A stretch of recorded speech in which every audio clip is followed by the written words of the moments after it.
you hate flat, boring battle maps? Is this a pillar or a stone? Are you tired of 3D dungeon tiles sliding around all over the place from no more than a simple touch? Does the thought of figuring out the correct polarity of magnets give you an earth-shattering migraine?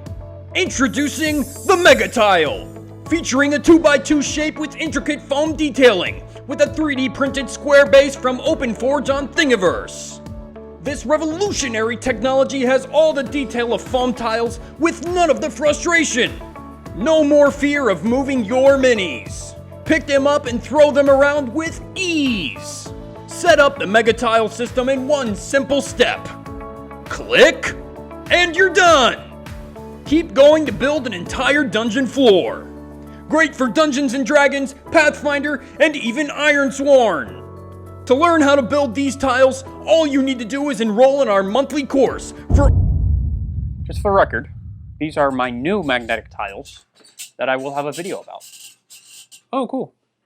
And that is this video. This is yet another tile system. So this system is kind of a combination of 3D printed parts as well as foam texturing.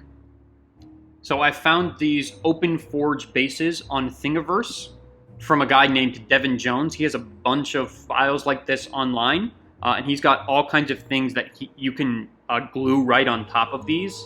However, I didn't want to resin print those because it can get pretty expensive, but I also did not want to FDM print them because that tends to not look super great if it's just sitting flat. So I realized you can actually glue whatever you want on top of these base files. So I figured I might as well just glue a piece of foam to that and texture it how you normally would with foam tiles. So that way you get the nice detail of foam, but you also get the awesome spherical magnets that can connect in any direction from these 3D printed base tiles.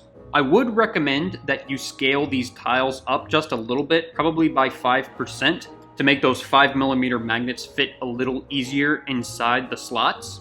I also sanded these down a good bit. You want them to be as square as possible so that they can magnetically connect very easily. As far as these magnets go, so they are, like I said, 5mm spherical magnets, but they can be pretty hard to find.